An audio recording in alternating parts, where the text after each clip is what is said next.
Hello, Assalamualaikum semua. Okey, hari ni resipi kita adalah kek pandan layer yang sangat sedap tau. Okey, kita potong kepada 3 layer ya. 1, 2 dan 3. Kita tepikan dulu, kita nak masak dia punya custard. Okey, untuk custard pandannya kita ada susu full cream, santan, gula, ni jus pandan, tepung jagung dan juga agak-agak serbuk. Kita masakkan semua ni hingga mendidih ya.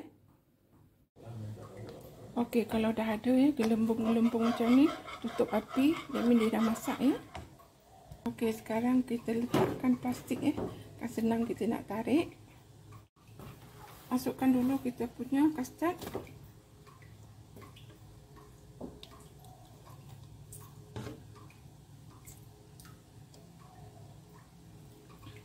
Okey, dah penuh begini, masukkan peti sejuk sekejap. Okey, kemudian kita masukkan layer pertama di atas kita punya custard. Okey, begini. Dia ada robek sikit ya, tak apa. Okay, nanti kita boleh cover dengan kita punya custard. Sekarang masukkan sekejap dalam peti sejuk, lebih kurang 10 minit. Okey, selepas 10 minit kita masukkan kembali nak buat layer kedua ya. Penuhkan dengan custard. Pandan custard di atas. Ratakan, buat 2,5 macam tu. Kemudian kita ratakan. Okey, sekarang simpan kembali dalam peti sejuk lebih kurang 10 minit. Okey, sekarang kita masukkan layer kedua pula ya. Setelah 10 minit tadi kita simpan, masukkan layer kedua. Okey, macam tu. Kemudian letak lagi custard kita di atas, ratakan. Ratakan.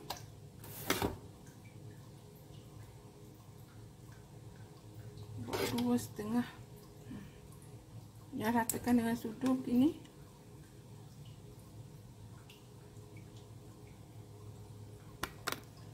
Okey, kemudian simpan kembali dalam 10 minit. Okey, ini lapisan akhir. Kita buat tebal sikit ya. Memang kita tebalkan sikit lapisan air sebab nanti kita nak telangkupkan. Jadi ini akan ke bawah ya. Okey, sekarang letakkan. Okey, dah masuk. Penuhkanlah dengan kita punya custard tadi. Penuhkan tepi-tepi dulu. Yang penting tepi-tepi tu semua kena cover ya. Yang tengah-tengah tak apa, tak cover sebab nanti dia nak terlentangkan nanti ni ya. Dia tak nampak lah ya. Tapi yang tepi tu perlu dia letak semua. Okey, dah siap dah. Kita dah letak semua custard kita. Kemudian masuk lagi dalam peti sejuk lebih kurang 3 jam. Ataupun kalau kita buat 1 malam lagi bagus ya. Okey, sekarang simpan dalam peti sejuk. Okey, sekarang kita dah simpan di 1 malam ya. Sekarang kita nak keluarkan. Kita keluarkan. Bismillahirrahmanirrahim. Perlahan ni hati-hati sebab dia lembut kan. Puding ni memang lembut.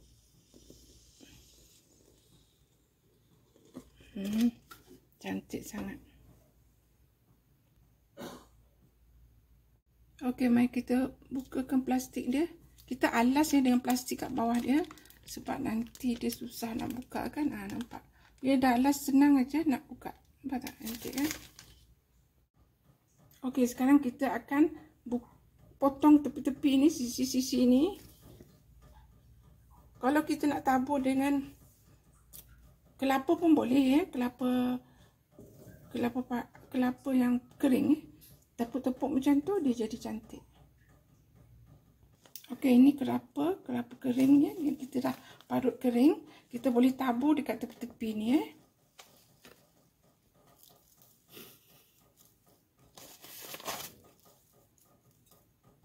Okey, kita dah letak kelapa kering di tepi tu ya. Nak letak dekat atas pun boleh begini. Terpulanglah ikut cita rasa sendiri ya. Okey. Sekarang kita dah hidangkan dan bolehlah dinikmati.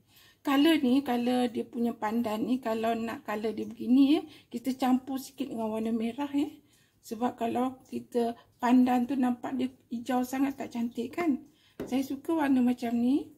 Color pandan tu saya campur sikit warna merah. So jadi macam ni Okay, so terima kasih kerana menonton. Selamat mencuba ya. Jangan lupa like, comment, subscribe and share. Sampai jumpa lagi. Bye.